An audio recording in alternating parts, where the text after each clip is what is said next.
안녕하세요. 자, 앞 시간에, 바로 앞 영상에서, 이야기했던 것처럼, 이번 시간에는, 조사선, 조사선과 간화선이 다르지 않다. 같은 줄기에 있다만, 가지가 아니고, 같은 줄기에 있다. 이야기를, 지금 할 겁니다. 뭐, 이 영상의 제목을, 제가 앞선 영상에서도 이야기를 했지만, 뭐, 천년의 사기질, 바보들의 대행진, 자, 누가 천년의 사기질을 하고 있는지, 누가 그 바보로서 대행진을 하고 있는지 한번 이야기를 해보자 이런 겁니다. 이게 사실 제가 뭐 그닥 이렇게 이게 천착하지 않을 때는요, 그냥 유튜브 이런 데서 이렇게 이제 선지식으로 법문을 하시는 분들 이렇게 한 번씩 보면은 그러니까 예를 들어 가지고 이 선문답 화두선 선문답 자체가 그러니까 이 조사선과 가나선의 이 종장들이 심하게 말하면 거의 뭐 사기를 치는 거다. 응? 사기 치는 거다. 뭐 별 것도 아닌 거 가지고 막 괜히 이상하게 암호같이 만들어 가지고 무슨 뭐 공상 만화 비슷하게 이런 식으로 이 가나선 선문답을 갖다가 치부를 하다가 또 어떤 때는 자신의 아르마리로 깜냥으로 이게 뭔가 이해가 된다 싶으면은 또 선문답을 가져와 가지고 뭔가 자기가 그 창을 알은 것처럼 그렇게 또 막 법문을 하고 하는 그런 아주 묘한 그런 어떤 상황도 목도하고 이랬는데요. 그러니까 먼저 뭐 제가 지금 이야기에 기분 나쁘신 분들이 있을지 모르겠지만 먼저 일단 정리를 하면요. 이 가나선, 조사선의 선문답은 사기질도 아니고 바보들의 대행진도 아닙니다. 스가모니 세존에서부터 시작된 이 불법과 깨달음이라고 하는 그 요체와 골수를 갖다가 그대로 담고 그대로 드러내고 그대로 전해주고 있는 것들입니다. 그러니까 눈을 감고 있는 앞을 이렇게 못 보시는 분들이라고 하기보다는 앞을 갖다가 안 보려고 하는, 눈을 갖다가 안 뜨려고 하는 그런 분들의 그 분상에서 보면은 뭐 정말로 그냥 진짜 그냥 막 공상 만화 수준 넘어서 조금 더 가면 이제 막 머리가 터지니까 뭐 이건 싹이다 뭐 이렇게 뭐 체감이 될 수도 있을지 모르겠습니다만은 전혀 그렇지 않습니다. 불법의 요체와 골수를 그대로 담고 있다라는 걸. 그리고 또 앞선 영상에서도 이야기했지만 이 화두 참구와 오메이리의 어떤 투과가 견승에 이르는 뭐 그냥 당연한 어떤 거 과정이고 경계고 길인데, 그러니까 화두는 가나선 시대에 뭔가 딱 정해진 뜰 앞에 잣나무니라 이먹고 뭐 이런 것만 화두다. 이렇게 생각을 보통 하고 있고, 그죠? 그리고 오메일이라는 것은 성철이라는 어떤 그 괴각성이 나와가지고 주장을 한 그런 어떤 뭐 헌일 뿐이다, 망상이다, 뭐 이렇게 또 주장하는 분들이 있죠, 그죠? 근데 그 모두가 다 틀렸습니다. 틀렸고 화두라는 것은 우리 일상, 우리의 삶에서 정말로 간절하고 해결하고 싶고 하지만 그게 정말로 지난하고 어렵고 해결하지 않으면 나의 삶 자체의 어떤 존재의 가치라든지 앞으로의 삶의 어떤 진행이 너무너무 어떤 어려운 그런 상황에 처할 때 이것은 반드시 해내고야 많은 혹은 반드시 해결해야 하는 어떤 그런 것들은 모두가 화두다 이 말이에요. 모두가 화두다. 그러니까 예를 들어 가지고 뭐 굉장히 큰 사업을 하다가 뜻하지 않게 엄청난 부도를 맞았어. 맞았을 때 그 부도로 인해서 일어난 일체의 어떤 경제적인 모든 문제와 트러블들을 갖다가 어떻게 하면 해결할 수 있을까? 그분의 어떤 삶은 오로지 그 한 생각밖에 없겠죠. 그죠? 그게 바로 그분의 화두인 겁니다. 화두. 다른 게 화두가 아닙니다. 그걸 갖다가 고민하다가 문득 청정법신 자리까지 쑥 들어갈 수도 있습니다. 전혀 엉뚱하게. 이걸 뭐 사업을 이걸 어떻게 해가 내가 이 공경에서 벗어나지 하다가 문득 부처님이 말씀하시는 그 자리가 확 들어올 때가 있다니까요. 이해가 됩니까? 그러니까 화두라는 게, 그러니까 뜰 앞에 잣나무가 뭐지 했는데 갑자기 견성을 해. 똑같은 겁니다. 뜰 앞에 잣나무가 그분한테는 이 경제적인 이 난관을 내가 어떻게 헤치고 살지? 어떤 때는 진짜 살고 싶지 않은 마음이 생길 거 아닙니까? 거기에서 그것을 견디고 이걸 내가 어떻게 돌파하지? 그런 게 화두입니다. 화두. 그러니까 화두의 개념과 그 범주를 갖다가 아주 릴렉스하게 아주 탄력성 있게 그렇게 화두를 갖다가 정의하고 수용해야 된다. 이런 이야기입니다. 그리고 오메이려는 정말로 지금 제가 앞에 5편의 영상을 통해 가지고 정말 있는 굽 없는 굽 다 지가면서 정말 아슬아슬하게 사실 정말로 옆에서 눈뜬 분 어떤 분이 만약에 있다 하면은 정말로 저는 뭐 임재선님 60방 그 유도 아닙니다. 그냥 그 몽둥이에 맞아 죽었습니다. 사실 제가 지금까지 쌓은 구업만 하더라도 그런 구업에도 불구하고 계속 오메리를 갖다가 이렇게 주장하고 재창하고 있는 것은 성철 스님의 그 법이 부처님의 정법이고 또 성철 스님이 확철대오한 경지에서 하신 말씀이다라는 걸 갖다가 어쨌든 확실하게 확립을 해야 된단 말이에요. 그래야지 지금 이 뭐 어중떠중 막 엉망진창 막 설상가상 막 첩첩산중 막 좌충우돌 횡설수설로 막 어마어마하게 지금 쌓여있는 우리 이 지금 조계종으로 대표되는 이 한국 불교의 모든 문제점들을 갖다가 해결해 나갈 수 있는 그 중심축에 뭐가 있다? 성철 스님의 그 정법이 있다 이 말이에요. 정법이. 그게 지금 흔들리니까 막 온갖 요상한 마구니들이 나와가지고 지금 불법을 자처하고 뭐 한국 불교 중흥을 위해 가지고 어쩌고 저쩌고 가가지고 지금 부처님을 갖다 밟고 다니고 있잖아요 지금. 죄송합니다. 제가 이런 이야기까지는 안 하려고 했는데 아무튼 물론 뭐 이번 주제가 사실 좀 저로서는 상당히 쉽게 말해서 킹 받는 요즘 젊은 친구들 이야기로 하면 엄청나게 열받는 킹 받는 주제이기도 합니다. 그러니까 너무 눈을 감고 눈 떠봐 해갖고 뜨면은 보이는데 안 뜨면서도 지는 다 본대 이라고 있으니까 정말로 몽둥이가 있으면 막 그러고 싶죠 사실은. 솔직히 막 그러고 싶은 군상들이 절비합니다 사실. 한데 어쩔 수 없이 지금 제가 이렇게 구업으로 가지고 몽둥이를 대신하고 있는 겁니다. 자 아무튼 이번 시간에 조사선의 그 견성 루트, 조사선의 그 견성 메커니즘을 한번 보자. 견성 메커니즘을. 그러면은 조사선은 일단 육조 해능 스님으로부터 이제 우리가 정통 조사선이 시작이 되었다. 이렇게 이제 보고요. 그렇게 보면은 육조 해능 스님의 삶과 깨달음의 그 모증이 뭐다? 조사선의 롤 모델이다. 조사선의 롤 모델. 그러면 조사선 시대의 모든 스님들, 공부하는 학인들은 뭐다? 육조 해능 스님의 그 삶과 깨달음이 롤 모델. 이해가 되죠? 자, 그러면 왜 조사선에서 기본적으로 깨닫는데 20년, 30년이 걸렸나? 한번 생각을 해봅시다.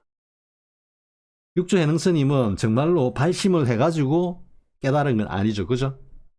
그렇기 때문에 그 기간이 얼마나 걸렸는지는 알 수가 없죠. 그런데 제가 사실은 이 오매일여 편에 스카세존을 하고 그 다음에 육조 해능 스님을 갖다가 할까 했는데요. 물론 그 후닥닥 쓴 책에는 육조 해능 스님 이야기가 다 있는데 그는 응무소주 이생기심이라는 그 제목의 영상을 보시면 지금 제가 하고 있는 이야기를 어쨌든 하고 있습니다. 근데 그걸 갖다가 이제 제가 이 영상에서는 아주 짧게 압축을 해가지고 이제 이야기를 할 텐데요.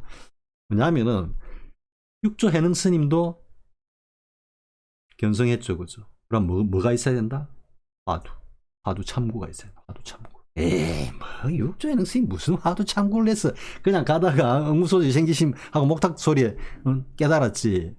이렇게 이제 생각하시는 분들은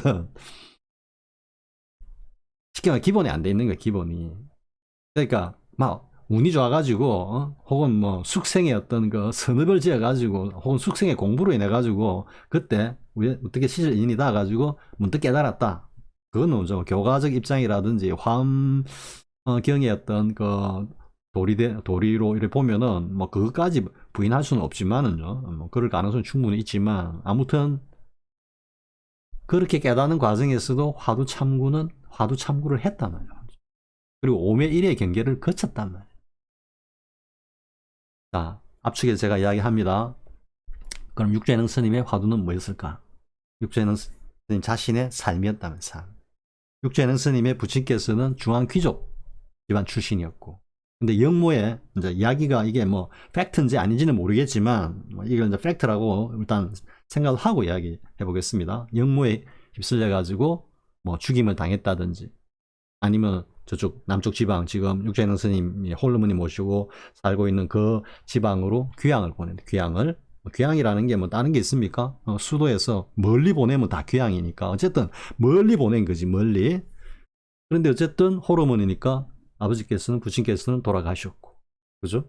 그리고는 전혀 연고도 없는 아주 남쪽 지방으로 내려와가지고 홀어머니를 모시고 나무찜을 해대면서 생계를 꾸려갔다라고 하는 이 환경을 한번 보십시오. 환경을. 자, 아버지는 영모, 역적의 자식이야. 그죠? 그리고 일자무식이고, 그리고 가난뱅이고, 그리고 천안신문이 나무꾼이고, 그리고 그러니까 쉽게 말해 애비도 없어 지금. 애비도 없는데, 그리고 어머니가 그러니까 아버지가 중앙귀족 출신이었는데 육재능 스님이 일자무식이라는 거는 아버지와 어머니 사이의 관계를 대충 짐작할 수 있게 하죠. 그죠? 그러니까 부친의 어떤 그 가계도에 뜨뜻하게 적을 갖다가 올릴 수 없는 그런 어떤 자식일 수 있단 말이에요. 육재능 스님이. 그럼 어머니의 어떤 신분도 충분히 이렇게 우리가 그림을 그려볼 수 있죠. 그죠? 그러면서 뭐 못의 자식, 뭐 근본 없는 놈 부터 해가지고 하여튼 줄줄이 사탕으로 쫙 꼬리표가 쫙 달렸을 거라고. 특히 뭐 어디를 가나 그런 부류들의 인간이 있으니까 괜히 찝쩍거리고 역적의 자식 뭐 어쩌고 근본 없는 놈 일자무식이고 어찌 가난뱅이고 어쩌고 저쩌고 저쩌고 그런 환경에서 어린 시절부터 이제 쭉 성장을 했죠. 정확하게 뭐 육재능 스님이 언제 금강경 응무소지 신기심 소리를 듣고 깨달아가지고 황매산에 오조홍인 스님을 찾아갔는지 저는 그 경전은 정확하게 모릅니다. 모르지만 아무튼 상당히 오랜 세월이 걸렸을 거다는 이야기죠. 뭐 짧게는 한 10몇 년, 길게는 한 20몇 년, 그죠? 20년이 넘었을 거라는 얘기죠. 그러니까 조사선에서 보통 20, 30년 안에 깨닫는 걸 너무 당연시하는 거예요. 왜? 육재능 스님이 그 정도의 어떤 장관 세월이 지나서 깨달았다 이렇게 하니까. 그러니까 이제 그렇게 이제 삶을 살다 보니까 어떻게 되겠습니까?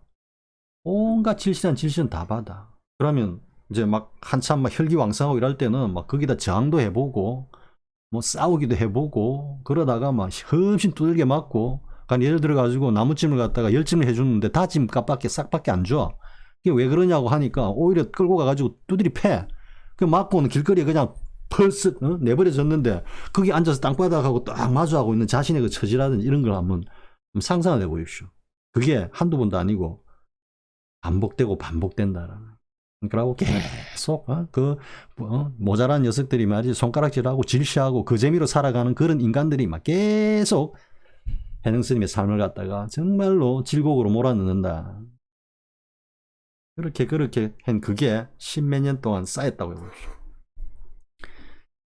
그러니까 이 화두가 뭐냐 하면 처음에는 나는 왜 이런 환경에서 태어나가지고 이렇게 살지? 이러다가 이제 막 비교를 하게 되죠. 분별식이 있으니까. 잘 사는 집 애들 어쩌고 저쩌고 뭐 그러다 보니까 이제 점점 자신의 삶에 대해서 이제 불만과 그리고 뭐 회한과 이런 것들의 반사작용으로서 어떤 울분과 격분과 막 날카로운 투쟁심과 막 이런 것들이 막 득지득지 뒤섞였겠지. 그러다가 그게 이제 삶이 계속 반복되다가 부딪히는 거예요. 한 20대 초중반쯤 되면은 막 무조건 달라 들어가지고 막 물리적으로 해결을 하고 싶지. 그런데 그게 되나 말이지. 거대한 벽에 부딪혀갖고 갔다가 달려간 것만 몇 배로 튕겨버리고 막 이게 반복되니까 어떻게 되겠습니까? 심리적으로 점점 이제 함몰되는 거지. 함몰. 그 분기와 뭐 정의감이나 이런 것들이. 그래서 이게 제가 간단하게 이제 짧게 딱 정리를 하면 그게 쫙 정리가 이제 세월이 흘러가지고 됐을 때 제가 제목을 그렇게 달아놨거든요. 그 서브타이틀을 하늘이 무너지면 하늘이 무너지는 대로, 땅이 꺼지면 땅이 꺼지는 대로. 이게 육조해능 스님이 깨닫기 전에 어떤 그런 심리의 경계였을 거다 이 말이야. 모든 걸 다 포기했어. 이제는 누가 뭐라 해도 그 아무 소리가 하지 않아. 이게 뭡니까? 나라는 존재. 그동안 나는 왜 이래? 나는 왜 이래?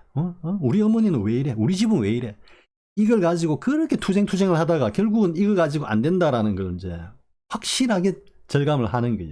싸무칠 대로 싸무쳐가지고 이게 내려지면서 나라는 존재 전체가 쓰러지는. 이게 이제 6, 7식이 무너지는 그런 경계를 한참 살았다. 또 그런 상태에서. 그러다가 거기서 더 이제 역경이 닥치고 막 그런 고난의 삶이 계속 되다 보니까 이제는 어떻게 됐다? 6, 7식뿐만 아니라 8식까지도 그냥 절어 있는 거죠. 절어 있는 게. 절어 있다가 8식까지 막 절어 있다가 8식까지 이제 녹아내리는 것이.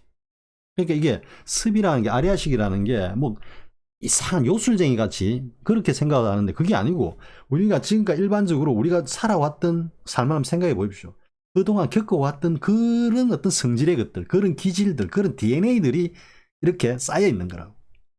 근데 그런 것들을 하나씩 다 포기를 하니까 그걸 알아서 팔식이 해체가 되는 거예요. 해체가.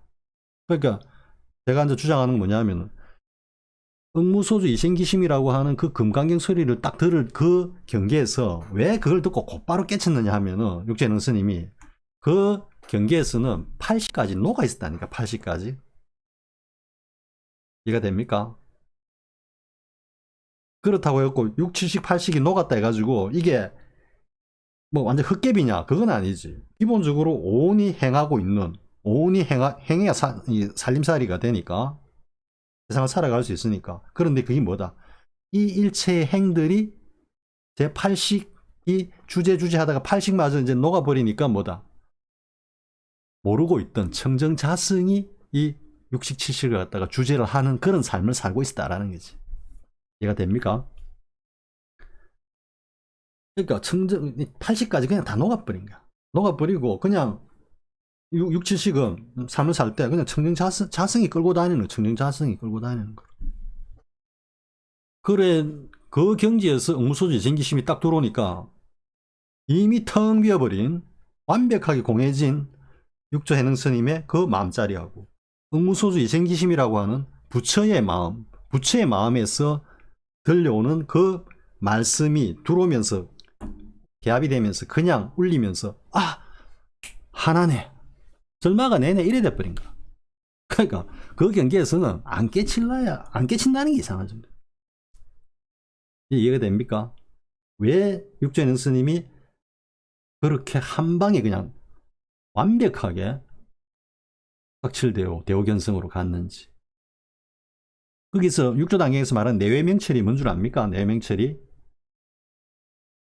8식이 제거되고 6, 7식의 모든 망념이 다 떨어진 그 경계에서 청정오온이 청정오온과 청정자승이 다이렉트로 소통하는 다이렉트로 커뮤니케이션 하는 거라.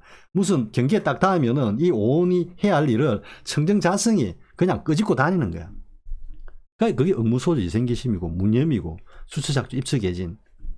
그러니까 육조해능 스님이 내외명철을 견성의 핵심으로 꼽으면서 무념, 위종이라 그러죠. 무념을 제일 종으로 삼는다 그러죠. 그게 곧 응무소주 이생기심하고 바로 다 있는 경지이기 때문에. 이해가 됩니까? 그래서 육조해능 스님은 이미 그 응무소주 이생기심으로 깨닫기 전에 이미 깨달아 있었다니까. 잘 몰랐지 그걸. 깨달아 있었다라는 거는 그걸 지각하고 있었다는 게 아니고 깨달은 그 경지에 이미 들어가 있었다라는 거죠. 제 8식마저 완전히 녹아내린. 왜? 그 20몇 년 동안, 수십 년 동안의 그 질곡 같은 삶을 통해 가지고 모든 걸 다 녹아내리고 비워버렸거든.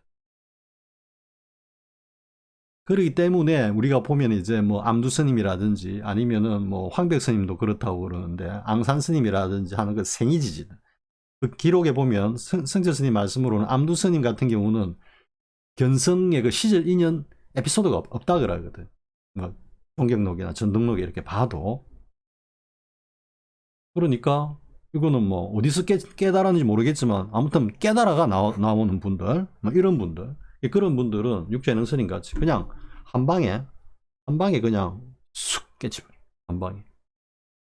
근데 그 한 방에 깨치는데 뭐가 제일 중요했다? 화두참구. 자신의 보는 화두잖아. 스가모니는 생사초탈이 보는 화두였다면 육조행능스님은 자신의 그 질곡의 삶이 뭐다?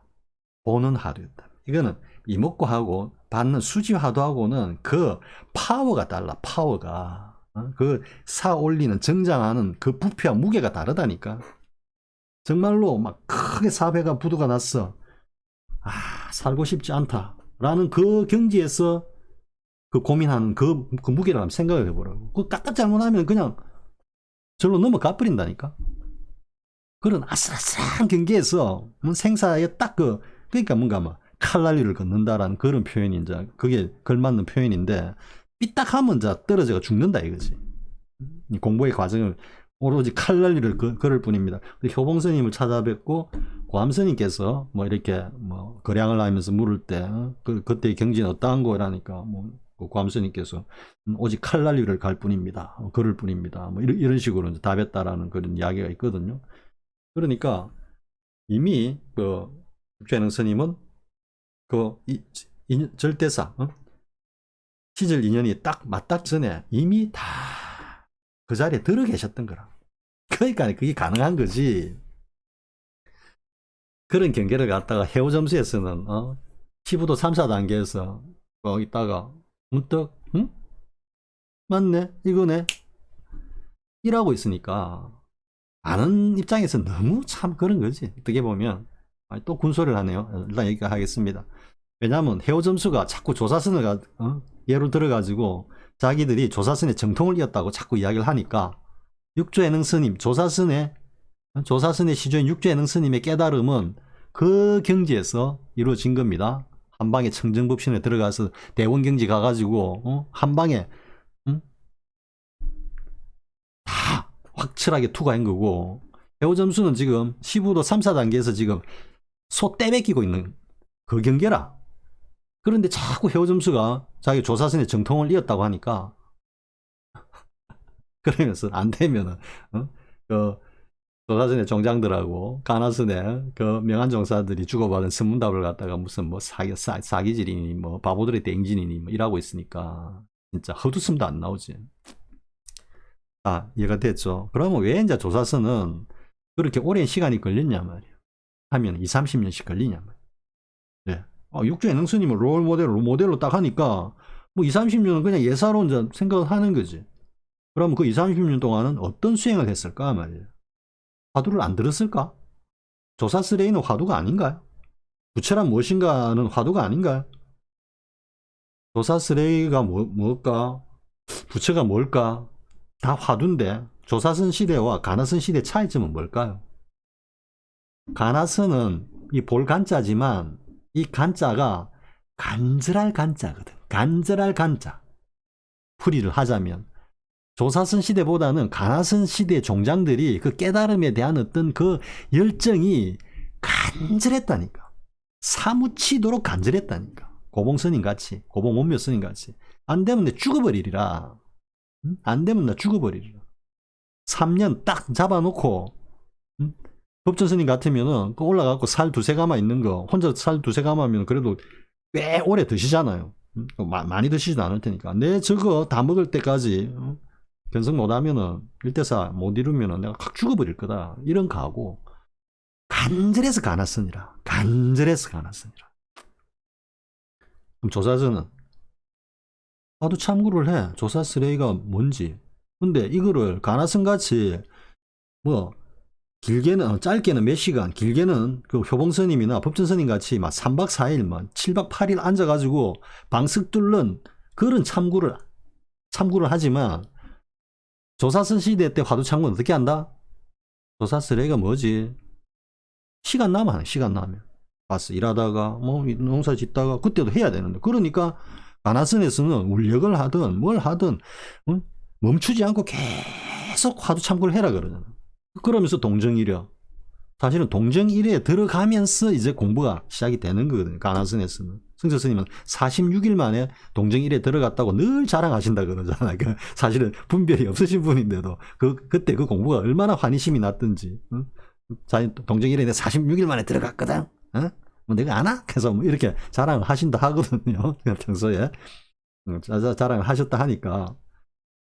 그러니까 왜 뭐 행주자와 어묵동정에서 쉬지 않고 가나선에서 참고를 해라는 게 뭐냐면은 그 화두 참구의 그 첨천밀밀한 밀도를 갖다가 더 강하게 하면서 그게 뭐다? 지속적으로 쌓아 올리기를 멈추지 않는다라는 이야기. 그런데 조사선에서는 조사스레이가 뭐지? 부처가 뭐지? 가서 한번 물어봐. 조사스레이가 뭡니까? 이러면 뜨라비 잣나무니라. 이러면 뭐 뜨라비 잣나무? 응? 뜨라비 잣나무?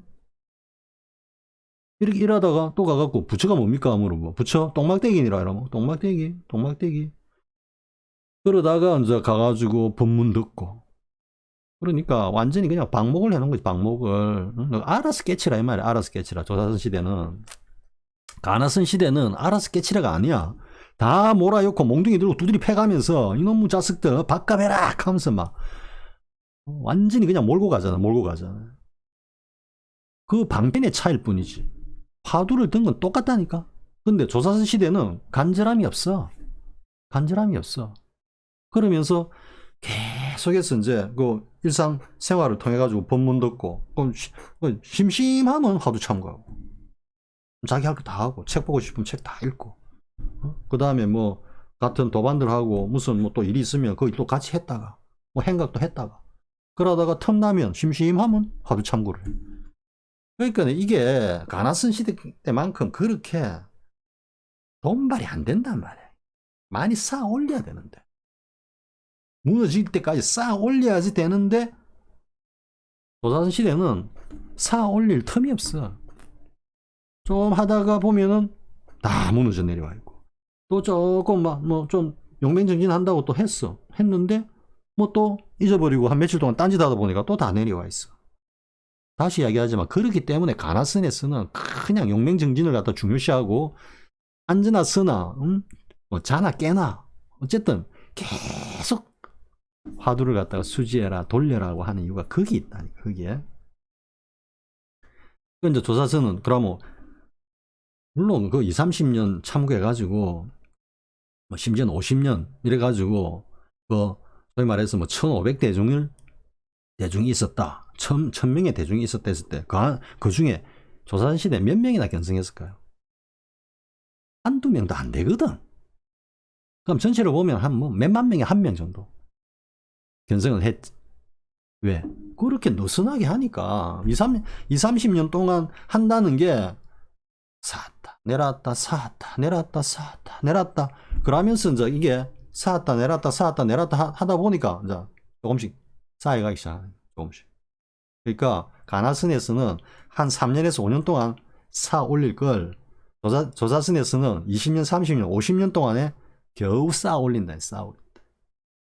그러다가 어느 시점에서 이게 무너지면서 견성에 또 발자국을 디디면서 이제 들어가니까 이해가 됩니까? 조사선은 그 20, 30년 동안 쌓아 올린 거라. 느슨하게 조금씩 응? 조금씩 하도 참고했지. 간절하지를 않으니까 안 쌓이는 거야. 이게 쌓이다가 내려버리고 쌓이다가 내려버리고 해오점수에서 하는 말 그대로잖아. 내려라고 나 내려라고. 뭐 내릴 게 있어야 내리지. 쌓은 게 없는데 뭘 내려. 아무것도 없는 걸 가지고 내려라 하니까 이거는 히말라야 가지 쌓는 것보다 더 힘들지. 왜? 없는 걸 내려라 하니까. 그러니까 조사선에서는 그렇게 긴 시간이 걸릴 수밖에 없었다면 결국은 쌓아 올리기인데 20, 30년 동안 그렇게 쌓아 올렸다. 그 대종고 스님이 그거를 갖다가 아셨다라는 거죠. 가나선을 해보니까 가나선이 이게 짧은 시간에 조사선에서 수행했던 그 모든 쌓아 올리기를 어떻게 가나선을 하면은 단기간에 쌓아 올릴 수 있다라는 것을 아셨던 거야. 대종고 스님. 자기도 그렇게 공부해가지고 20년 만에 몽중 1에 들었다니까 성자 스님 말씀으로 대종고 그 당대 천재라고 말이야. 자부했던 대종고 스님이 공부 시작해가지고 20년 만에 몽중 1에 들었어요. 근데 몽중 1에 들어가 깨닫는 게는 얼마 안 걸렸거든. 이 무슨 말 이해가 됩니까? 몽중 1회까지 오는데 조사선 그 방법을 해가지고 20년이 걸렸어. 20년이. 근데 몽중 1회 그 경계에서 원호 극근 스님이 공안을 참고 안 하는 게 너의 종고 너의 큰 병폐다 이러면서 계속 공안 참고를 시키잖아요. 옆에 입실 시켜가지고 서기로 다 기록하게 하고 내 원호 스님 법문하는 거 듣게 하고 그 찾아오는 어떤 정성들하고 재상들하고 막 주고받는 법문 기록하면서 그러니까 화두 공안도 듣고 그러면서 계속 똑같은 공안을 계속 묻잖아. 원호 스님이. 그리고 그 공안을 딱 툭하고 나니까 그 다음부터는 여러 가지 막 섞어가지고 막 며칠 동안 묻고는 이제야 내가 너를 속일 수가 없구나 이라고 비로소 그때 견성인가를 대스님한테 했다 하잖아요. 그러니까 대종고 스님은 그 몽중일에서 아주 임팩트하게 견성에 이르는 그 기간을 이거를 갖다가 수행법으로 정립을 해가지고 하면은 좋겠다라는 생각을 하신 거지. 그러니까 조사선에서 20, 30년 하던 거를 가나선에서는 이거 몇 년만 하면은 된다. 왜? 대종고 스님 당신이 경험한 거니까. 그래서 가나선이라는 걸 갖다가 체계를 잡아가지고 한 거고. 또 이 가나선이 하나 장점이 뭐냐면은 조사선 시대에 그렇게 느슨하게 해가지고 깨닫지도 못하면서도 깨달았다라고 중구난방으로 서로 인가하고 도인임내하는 그 무리들을 싹 그럴 수 있다라는 거지. 왜? 화두 공안을 딱 점검해 보면은 그 투가 못하면은 모르는 거니까. 그래서 황백 스님이 마조 스님의 법제자 80몇 명 중에 마조 스님의 대기대용 체와 용의 어떤 그 법을 갖다가 온전하게 다 수용한, 즉 마조 스님의 그 경지와 같은 경지로 확실하게 깨달은 제자들은 한 3사람 정도밖에 안 된다라고 황백 스님이 이야기한 것이 뭐냐면 그 경지가 곧 뭐다? 가나선에서 화두 공안을 점검을 통해 가지고 대종고 스님이 투과한 그 경지라니까. 그 경지는 뭐다? 청정법신, 최초구, 향상일로의 향상구, 그리고 마루구, 그리고 전체로서 원흉한 본능구까지 전부 다 원흉해 가지고 그 막 뒤섞어 가지고 물어보는 거지. 뒤섞어 가지고. 그때가 그게 옛날 선으로에 나와 있는 그 응구 갖고 답안돼 가지고 무조건 오케이 안 해주거든. 왜? 그걸 알고 하는지 모르고 하는지 또 나름대로 작가 선지식에 또 이 칼이 있다고. 가령 예를 들어 가지고 제가 하나 구업을 지으면은 그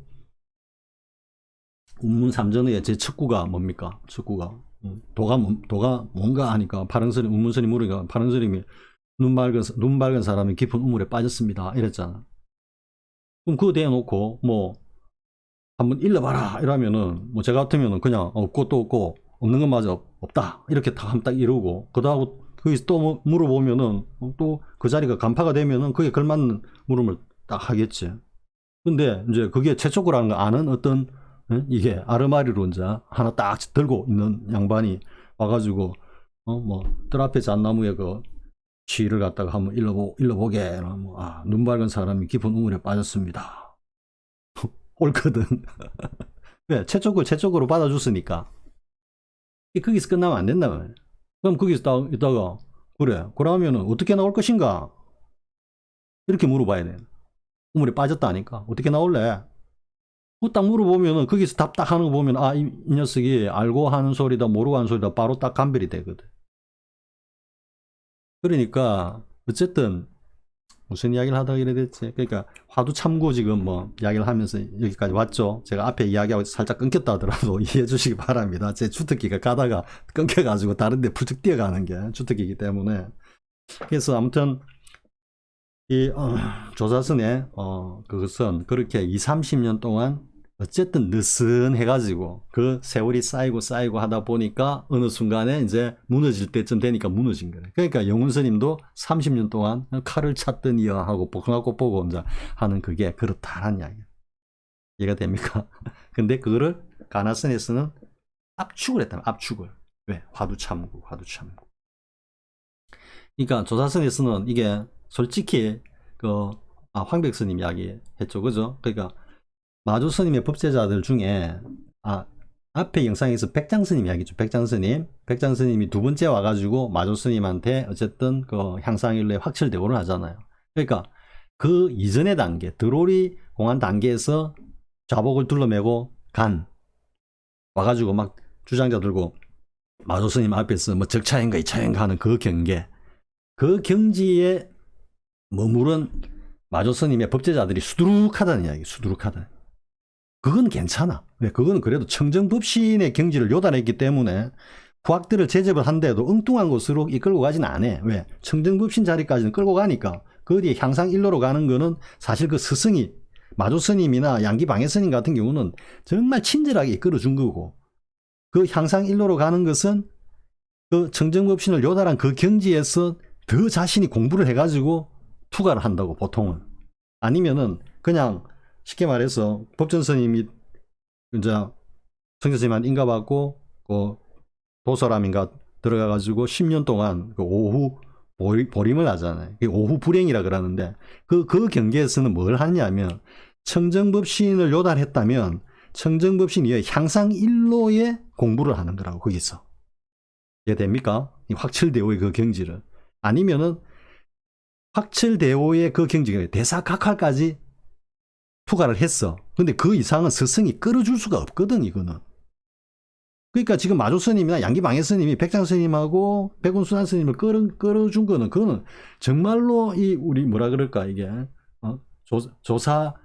조사선 시대에 엄청난 미담이란 미담. 그런 경우가 잘 없거든요. 그러니까 그 대사각칼이 경계를 투과했다면은 그 오보림을 한다는 게 뭐냐면은 그 투과해가지고 보다 더 확철하게 향상일로의 그 경계를 확철하게 딱 다지는, 그게 돈수의 오보림이지.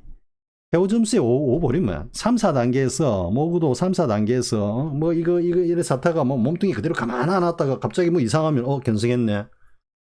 그래갖고 이제 도인 행세하면서 돌아다닌 모구 단계, 그걸 갖다가 오보림이라 하지. 그러니까 이거는 차원이 다른 겁니다. 제가 어쨌든 막 기회가 나면은 그 차이를 갖다가 계속 강조할 겁니다.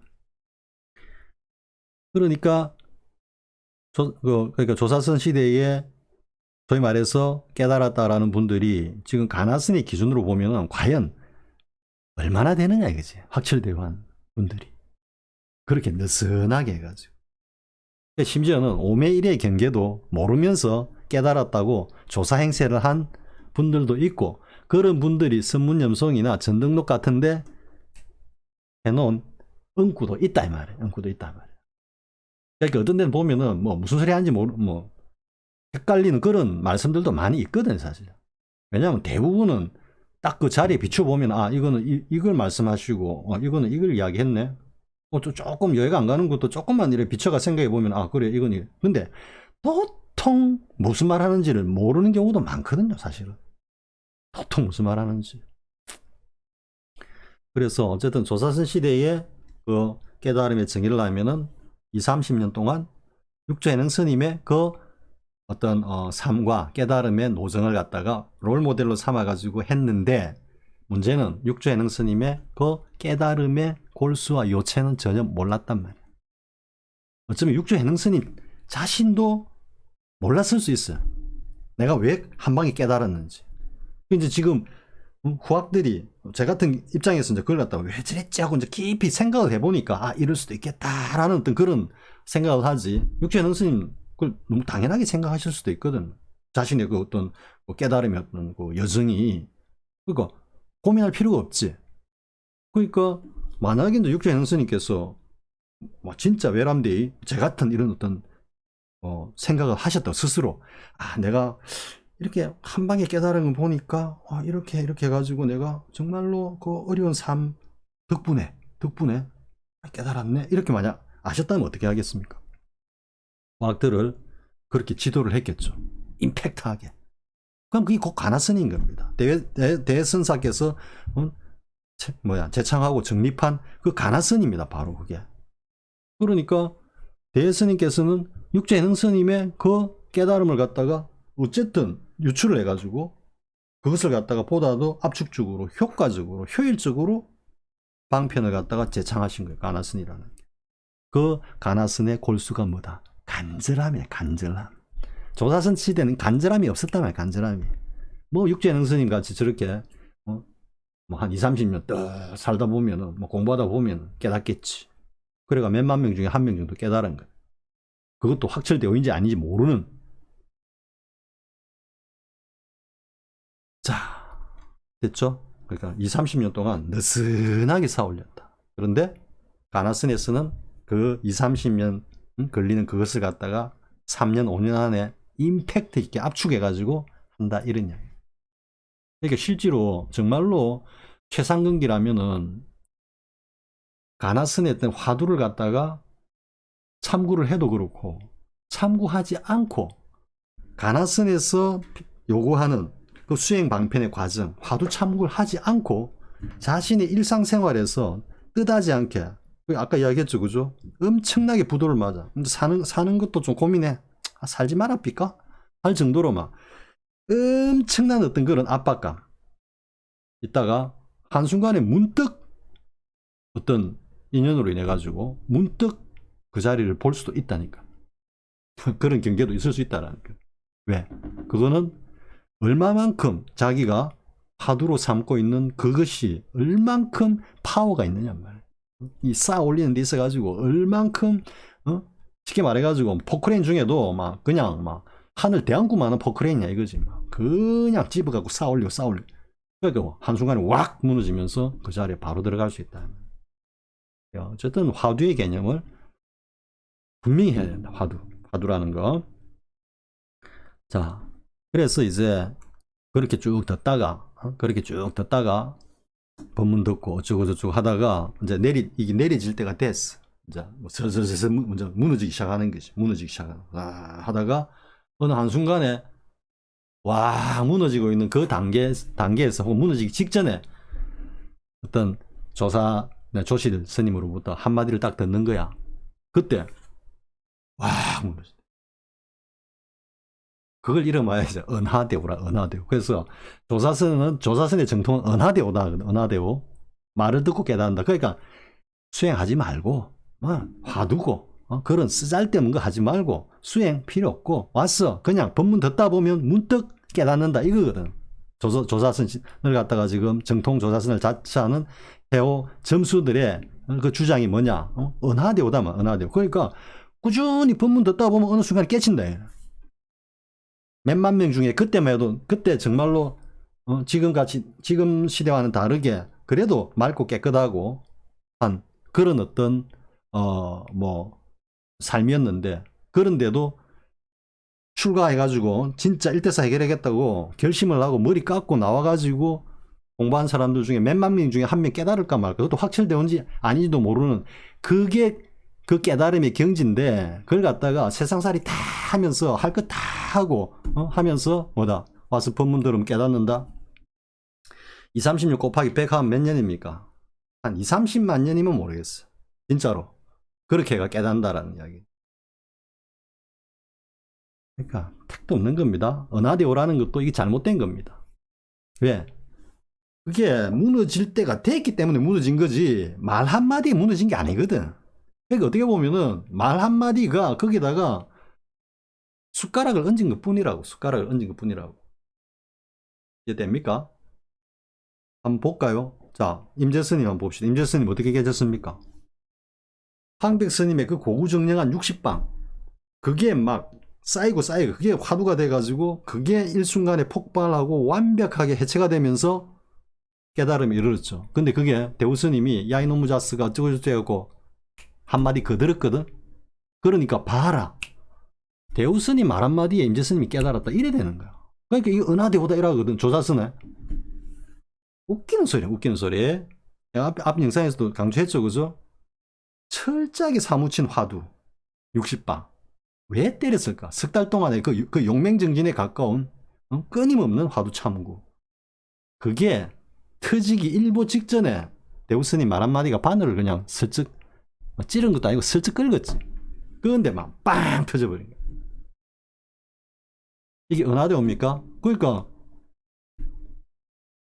대우스님이 뭐라고 하는 거 딱 보니까 황벽이 불법 그 별거 아니네 하는 소리 딱 들어보니까 임재 스님이 알은 것 같거든. 그러니까 니 뭐 알았다고 또 그런 씨알데없는 술 짓거리냐 그러니까 바로 임재 스님 와가지고 때리 뿌잖아요. 왜 때리는지도 알아야 되거든. 그래야 그게 확실되거든. 확실되고 경제에서는 왜 때리는지도 안다니까.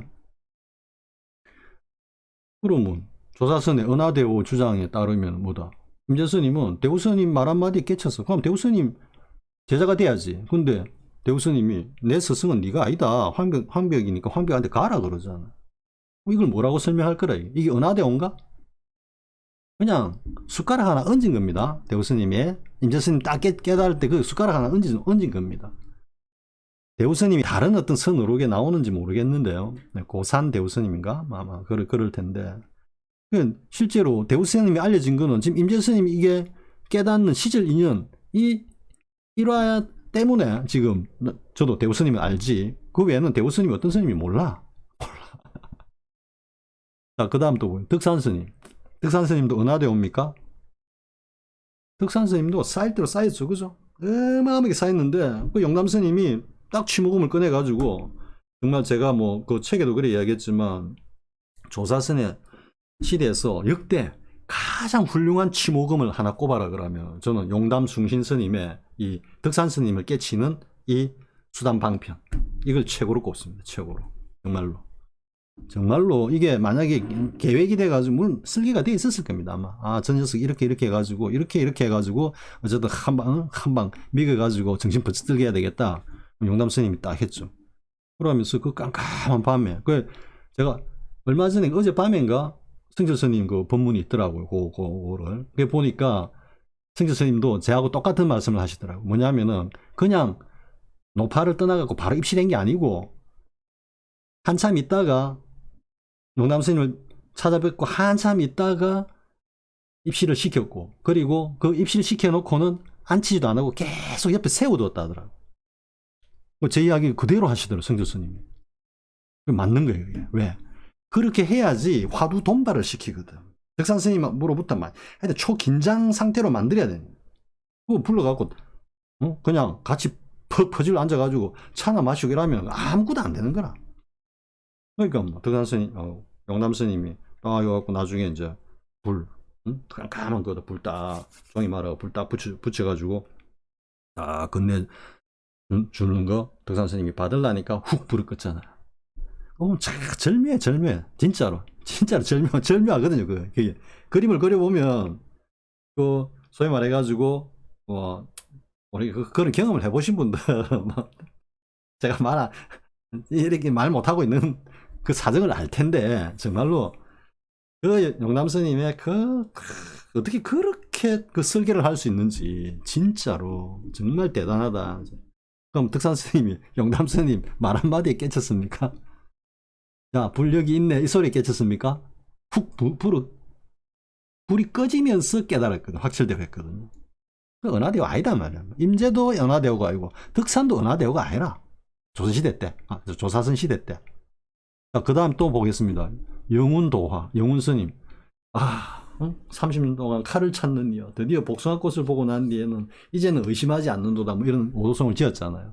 물론 그거 두놓고 현사 스님이 아이고 그래 지당하긴 지당한데 니 아직 못 깨쳤어 임마 확실되면 못했어 이렇게 토를 달아가 그게 뭐 호해 시절이다 어쩌고 저쩌고 또 이런 이야기들이 있는데요. 물론 영훈 스님의 그 오도성은 확실되어 경기는 아닙니다.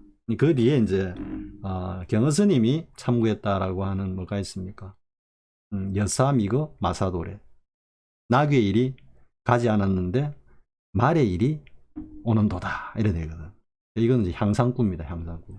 그러니까 영훈 스님이 이제 그 경지에서 향상일로로 투과해가 이제 올라섰다라는 이야기죠. 그 영훈 스님 뭐 보고 깨달았습니까? 복숭아 보고 깨달았죠. 보고. 스승이 위산 스님이 뭐 옆에서 뭐 한마디 했습니까? 보고 깨달았거든. 보고. 그러니까 우리가 지금 대표적으로 임재, 덕산, 영훈, 그죠? 우리 앞에서 본 백장, 양기 스님 다 뭡니까? 듣고 깨달은 게 아니거든. 할 소리에 깨닫고 웃음 소리에 깨달았는데 그게 그 웃음소리에 깨달았고 그 뒤에 그들은 양기 방해 스님의 사람들은 웃음을 참 좋아하는데 웃기를 좋아하는데 그대는 백운 스님 그대는 웃기를 두려워하는구나. 물론 그 이제 말씀 한마디지만 그 말씀이 촉발을 시킨 거는 뭐냐. 그 웃음소리를 참고한 거지. 그 양기 방해 스님의 그 마지막 말을 갖다가 순간적으로 참고해가 깨달은 게 아니잖아. 그죠? 그게 뜰아프 잣나무 같이 막 참고해가지고 깨달은 게 아니고 참고한 건 뭐다? 양기 방해 스님이 그 웃고 나간 그 행동 자체란 말이야. 그러니까 은하대오가 아니라니까. 백장 스님도 마찬가지지. 그죠? 백장 스님도 할 소리. 좀 영감지가 왜 과음을 질렀지? 과음을 질렀지 뭐라고 말 한마디 한 건 아니거든. 똑같잖아요. 웃음소리, 과음소리. 됐죠? 용훈스님도 보고 깨쳤지 듣고 깨친 게 아니거든. 가장 대표적인 천사가 누구가 있습니까? 향음스님. 향음스님은 그 깨치는 그걸 갖다가 하나의 타이틀로 향음 격죽이라 그러잖아요. 향음이 뭐다? 대나무를 갖다가 때렸다. 대나무 딱 기와장이 때리는 소리에 활짝 깨쳤다 그랬죠.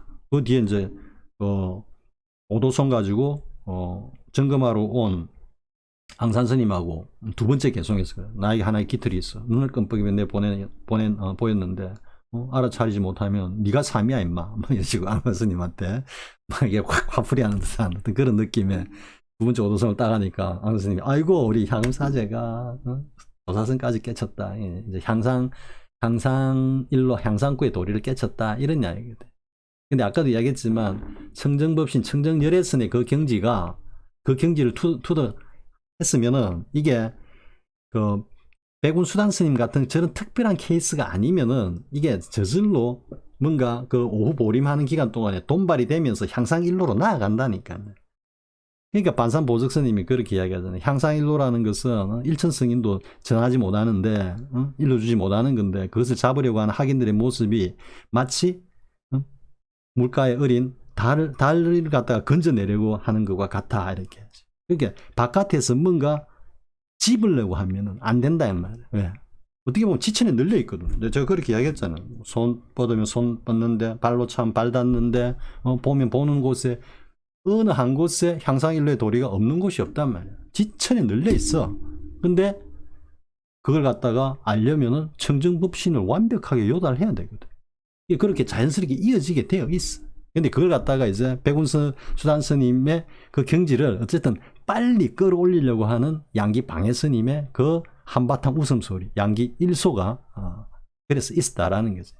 백장 스님도 마침 인연이 돼가 오니까 마주 스님이 그냥 칼로서 그냥 한번 쫙 당겨준 거고. 그러니까 되죠?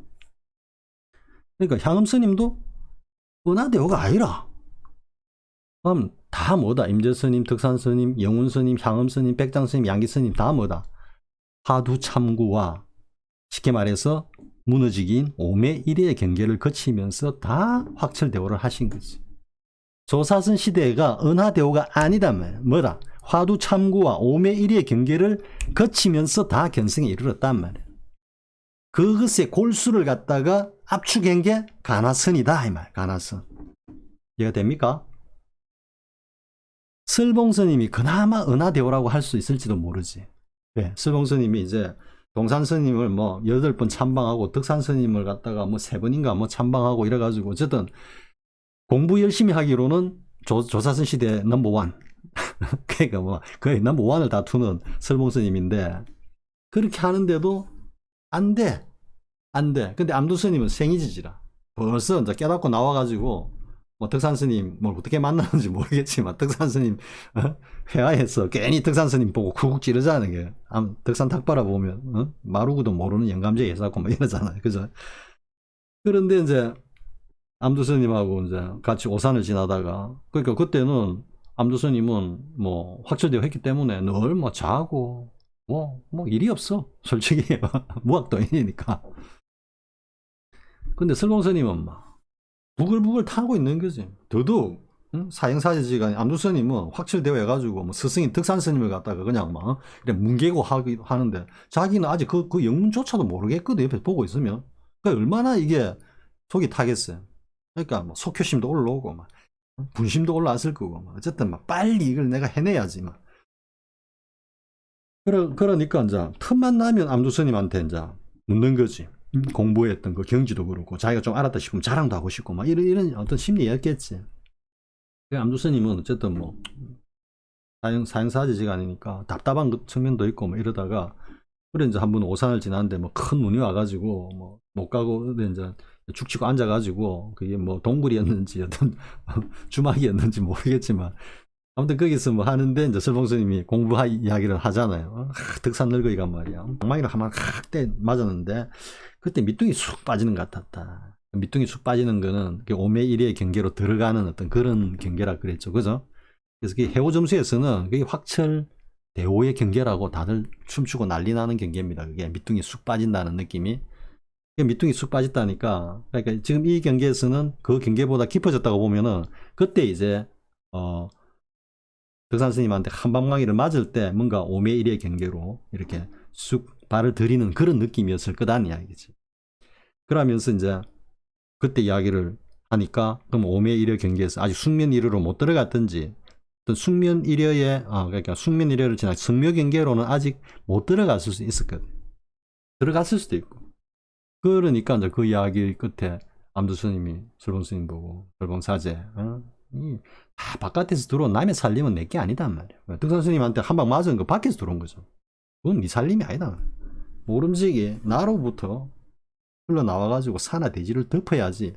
그래야 조금 맞을 수 있네. 이래 되거든. 그러면 여기서 한 방 돌아가지고 덕산 스님한테 빡 맞아가 뭐가 쑥 내려갔다라는 그게 달리 표현하면은 청정법신의 경지를 봤다라고도 할 수 있는 거야. 청정법신. 오메리가 쑥 빠지면서.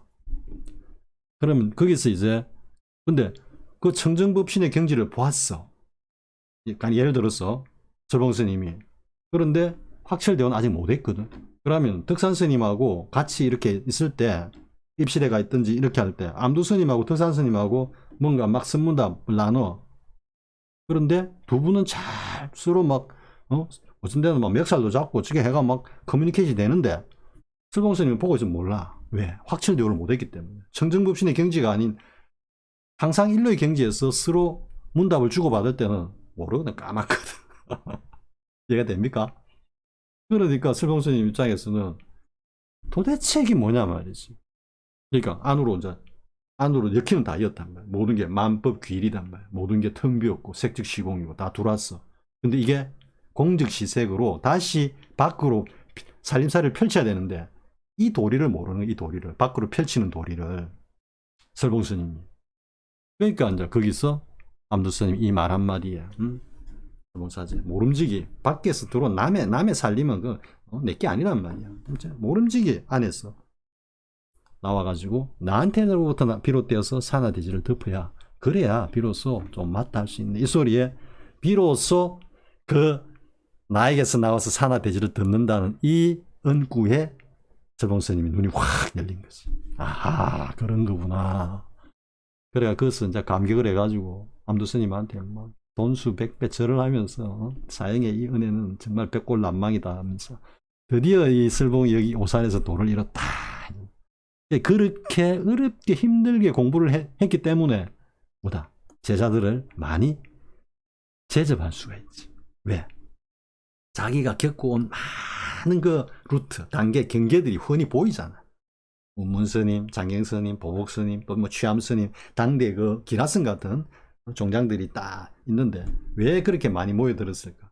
오는 대로 설봉스님의 그 어떤 경계를 가지고 또 그동안 공부해온 여정 가지고 다양한 칼을 썼다라는 것이 이해가 됩니까? 근데 암두스님 같은 경우는 어떻게 보면 외골수라. 왜? 천상천하 유아독존이고 자기는 뭐 자기가 왜 깨달았는지도 모르고 깨달아 있을 수도 있거든. 그러니까 그런 게 있잖아요. 전국 1등 하는 녀석이 전국에서 어느 한 고등학교에 전국에서 1등 하는 녀석이 반에서 한 중간쯤 하는 애 그 처지를 모른다니까. 왜 저게 안 되지? 왜 저걸 못 풀지? 이러고 있다니까. 이해가 됩니까?